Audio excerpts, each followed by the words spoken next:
Taste the Daily. அரசுமுறை பயணமாக Russia சென்றார் பிரதமர் மோடி. மாஸ்கோவில் புதின் உள்ளிட்டோரை சந்தித்த பின் ஆஸ்திரியாவுக்கும் செல்ல ஏற்பாடு. ரஷ்யா மற்றும் ஆஸ்திரிய பயணங்கள் மூலம் இந்தியாவுக்கும் அந்நாடுகளுக்கும் இடையிலான உறவு மேலும் ஆழமடையும் என பிரதமர் மோடி கருத்து. மாஸ்கோ மற்றும் வியன்னாவில் வசிக்கும் இந்தியர்களுடன் கலந்துரையாடுவதையும் வெகுவாக எதிர்நோக்குவதாக அறிக்கை. பிரதமர் மோடியை வரவேற்க தயாராகும் ரஷ்ய நடன கலைஞர்கள். மாஸ்கோவில் நாளை நடைபெறவுள்ள நிகழ்ச்சிக்காக ஒத்திகை. அசாமில் வெள்ளத்தால் பாதிக்கப்பட்ட மக்களை நேரில் சந்தித்தார் ராகுல் காந்தி. நிவாரண முகாம்களில் தங்கியிருப்பவர்களிடம் குறைகளை கேட்டறிந்தார். நீர்த்தேக்கங்கள், ஏரிகள், கண்மாய்கள், குளங்கள், கால்வாய்களிலிருந்து கட்டணமின்றி வண்டல் மண், களிமண் வெட்டி எடுக்க அனுமதிக்கும் திட்டம். விண்ணப்பித்த பயனாளர்களுக்கு அனுமதி ஆணை வழங்குவதை சென்னை தலைமைச் செயலகத்தில் துவக்கி வைத்தார் முதலமைச்சர் ஸ்டாலின். விக்கிரவாண்டி இடைத்தேர்தலுக்கான பிரச்சாரம் இன்று மாலை 6 மணியுடன் ஓய்கிறது. 29 வேட்பாளர்கள் களத்தில் உள்ள நிலையில் திமுக, பாமக, நாம் தமிழர் கட்சி இடையே மும்முனை போட்டி. கேரளாவில் அமீபா நுண்ணுயிர் பரவலால் மூளையில் பாதிப்பு ஏற்பட்டு 3 உயிரிழந்துள்ளதன் எதிரொலி. மாசுபட்ட மற்றும் கலங்கலான நீர்நிலைகளில் குழந்தைகள் குளிக்க அனுமதிக்க கூடாது என தமிழக சுகாதாரத்துறை எச்சரிக்கை.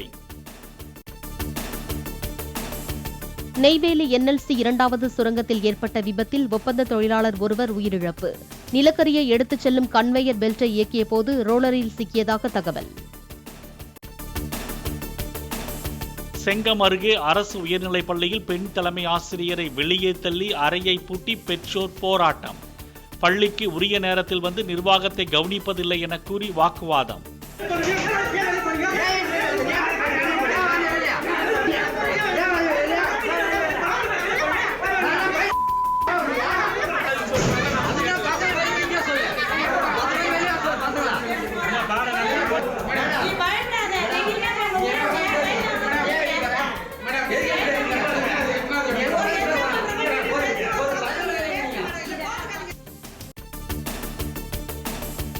தமிழ்நாட்டின் ஓரிரு இடங்களில் இன்று இடி மின்னலுடன் கூடிய லேசானது முதல் மிதமான மழைக்கு வாய்ப்பு.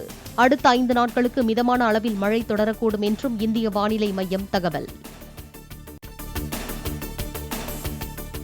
சென்னையை அடுத்த செங்குன்றம் அருகே பொத்தூரில் பகுஜன் சமாஜ் கட்சி மாநில தலைவர் ஆம்ஸ்ட்ராங் உடல் அடக்கம்.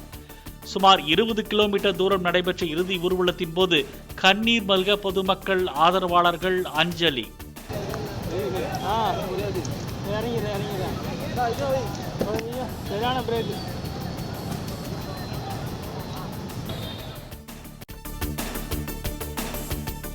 ஆம்ஸ்ட்ராங்கை 5 முறை கொல்ல முயன்றும் போதுமான ஆட்களின்றி கைவிடப்பட்டு 6வது முயற்சியில் கொலை செய்ததாக வாக்குமூலம். நாள்தோறும் கண்காணித்து கொலை செய்ததாக கைதானவர்கள் போலீசில் வாக்குமூலம் என தகவல். பகுஜன் சமாஜ் கட்சி தலைவர் ஆம்ஸ்ட்ராங் கொலை வழக்கில் கைது செய்யப்பட்ட மேலும் 3 பேர் சிறையில் அடைப்பு. ஆம்ஸ்ட்ராங் கொலை வழக்கில் இதுவரை கைது செய்யப்பட்ட 11 பேரும் பூந்தமல்லி கிளை சிறையில் அடைப்பு.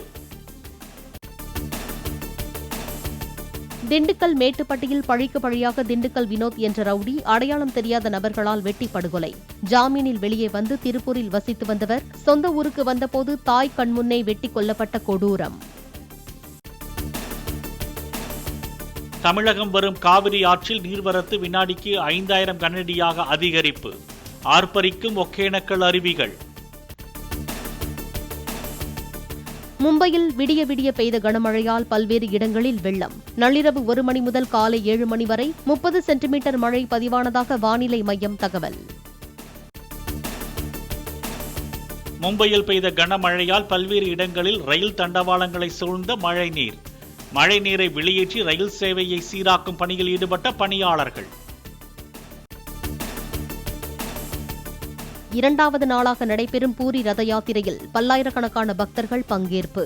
ஜெகநாதர், பாலபத்ரர், சுபத்ரையின் ரதங்களை இழுத்து வழிபாடு.